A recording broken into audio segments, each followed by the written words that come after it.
Hello everybody and welcome back to Red Eagle Politics. Make sure you guys like this video down below and subscribe to the channel if you are new.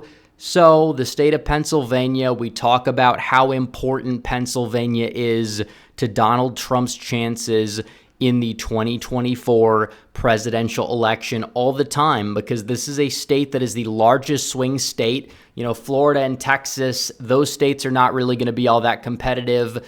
Democrats may be delusional about them, but still, you know, that's 70 electoral votes that's already in Donald Trump's column. It's 70 electoral votes that Donald Trump doesn't really have to worry about this election cycle. So that really brings up the next big state in line, because we talk about Trump already basically having locked down 235 electoral votes. Recently, the poll in Nebraska's second congressional district shows him up there. I don't know if that's going to hold. It is a Democrat poll, though, so it's intriguing.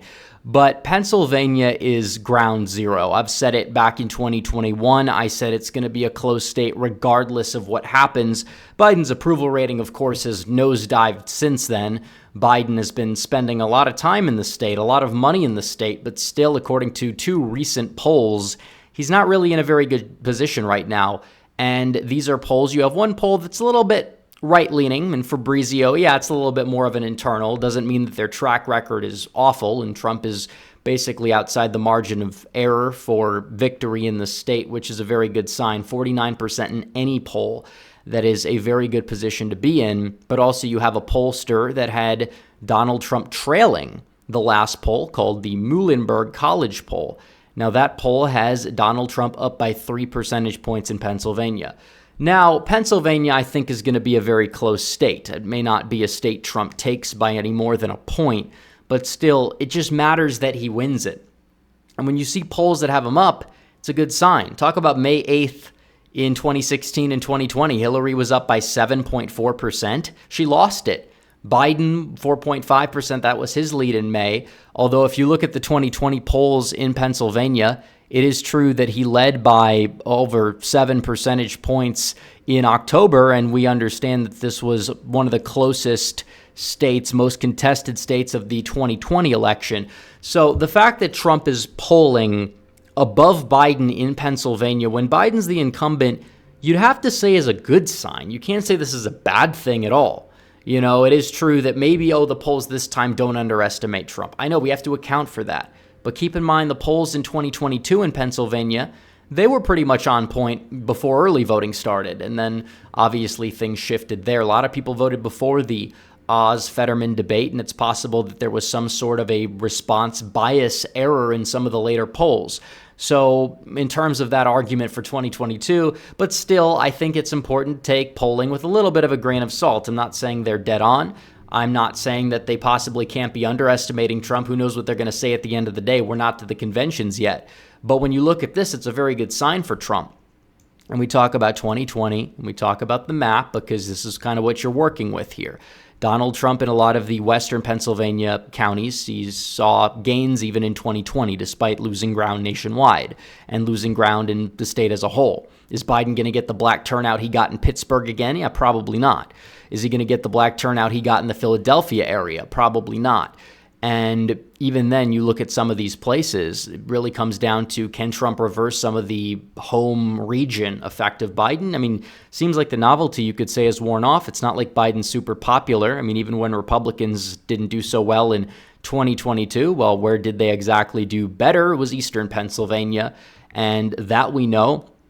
So you look at it, and it's like, yeah, I really think that Pennsylvania is a state Trump can pick off, and it has gotten redder. It trended red, not necessarily shift, but trended red in 2020, and Republicans have flipped statewide offices there. The generic ballot in the House, Republicans did well. You can't necessarily blame Republicans at large for them not doing so well in terms of running candidates who either A, had little ties to the states, or B, just got ridiculously outspent, even in the areas, though, that didn't really have any spending. In northeastern Pennsylvania, in the New York media market, ironically enough, there were some Biden Mastriano state house districts. So, you know, it's not like it's proof that Donald Trump's going to be in a lot of trouble, especially because spending, even if he gets outspent, it's a presidential year, high propensity in general. High propensity voters are kind of what make up the midterm electorate, but in a presidential year, it's a little bit different,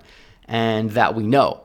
And it turns out that, if anything, what we've seen in polling and what we're anticipating in terms of the election, and even the primary data shows this, is that Biden probably loses more votes because we're anticipating a lower turnout than 2020 than Donald Trump would lose. And will it be by enough to give Trump the victory in Pennsylvania? It's possible. It's looking good for Trump. He's up in every swing state.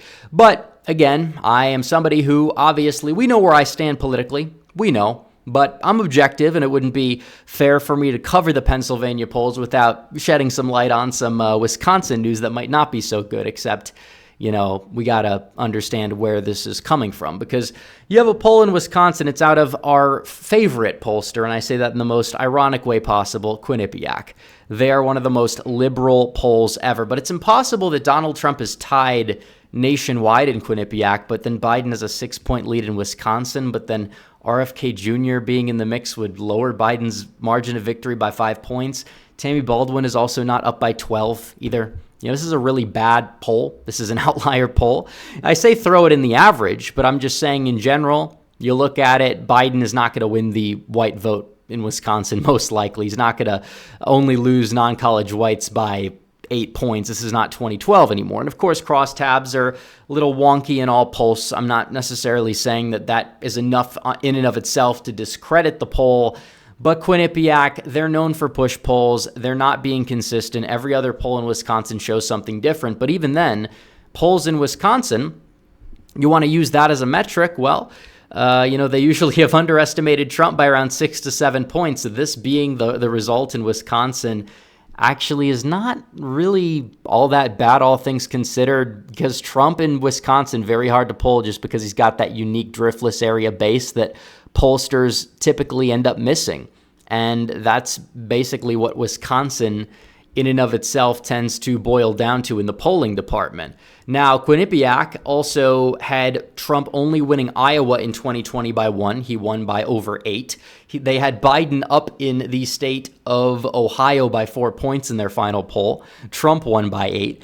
And Pennsylvania, they underestimated Trump by over 5. So it's not like Quinnipiac is really the strongest pollster, especially in the Rust Belt, and they're not really the strongest pollster, period. So like I said, throw it in the average, but there's a lot of doom and gloom from a lot of people, even on the right, about this election. And I personally have said I really am worried about this election because, like I said, I'm not saying Trump's not the favorite. I'm just saying that you can't underestimate the stupidity of the general public and how many NPCs there are in this election, even though it's very likely that this election is going to have, a more transparent process. And we see that in Georgia. We see that here.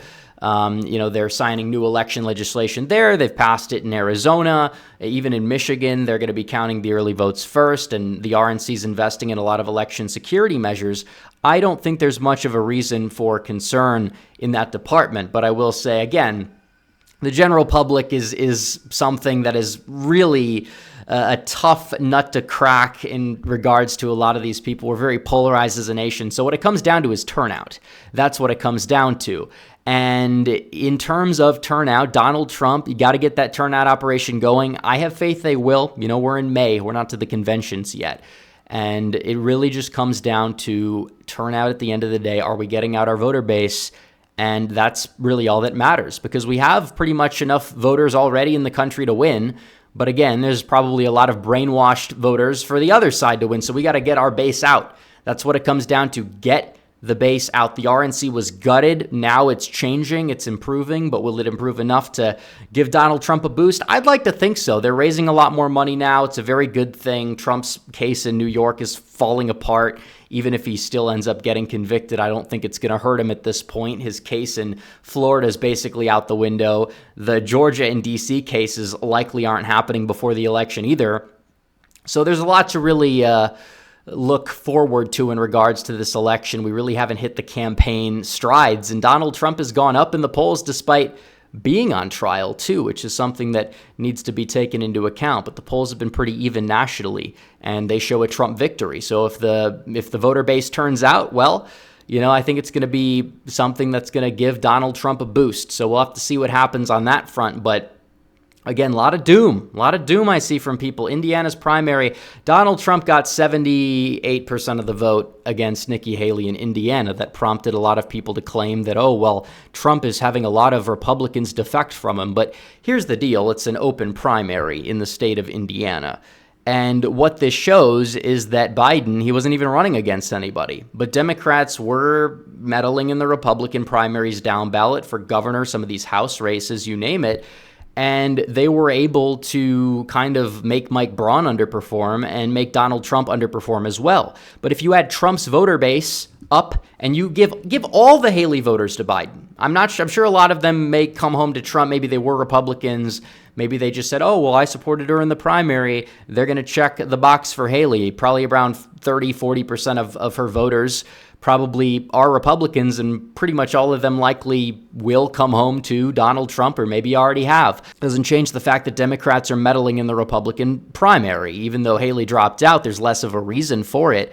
Down ballot candidates, they were going up against Trump's endorsement, and there was no Democrat primary that was open on the governor's side. But if you add all the Biden and Haley voters up together and you compare it to the Trump vote, Donald Trump would technically win the state by 21 points based off of Trump and not Trump. And that's giving all the Haley voters to Biden, which is not entirely probably the way that it's going to go in November. And you can't extrapolate from this as the main point. Am I saying Trump's going to win it by 21 points? Honestly, I think he's going to win it by around 20. He could win by 21. But still, to say that this proves that Donald Trump is Jover, by that logic, he technically did better than Biden and Haley combined in the state. So wouldn't that mean Biden is more over? I don't exactly understand these people's logic when it comes down to these primaries. Like we explained Pennsylvania very well. It was a mix of several things, but Trump is still breaking records with the zombie vote, and he technically does it again in Indiana, but apparently it's over for him, despite the fact that Indiana's like an open primary and Biden's not really getting a lot of votes. So I think that a lot of people are reading into this type of stuff way too much, and that's the way it is. If you want to read into it too much, Trump's in trouble in Indiana, but apparently, Biden in Minnesota, despite running up against literally nobody, getting 71% of the vote. No, that's no warning sign to these people, even though I think that's a much larger warning sign, especially as these protests are kind of ramping up, because this conflict in the Middle East is showing no signs of stopping. But nevertheless, I will say that last night was a decent night for Trump, but down ballot Republicans, a lot of crossover voting, and you see the establishment propping up certain candidates that are weaker. You had somebody who supports gun control that won like an R+20 district. It's a disgrace, and it's something that we need to make sure doesn't happen again. But these open primaries coupled with a lot of big money, yeah, that's exactly the result that you get. But still, Donald Trump is fine. He's up in Pennsylvania. He's up in most polls in Wisconsin. It's looking good for him. Georgia, the new law, even better, more security. People will be less demotivated based off of their faith in the election. So we'll see what happens, guys. But anyways, make sure you like this video down below, comment down below, subscribe to the channel, hit the bell for notifications so you never miss another video. Follow me on social media. The links are all in the description down below, and I will see you guys in the next one. Red Eagle, out.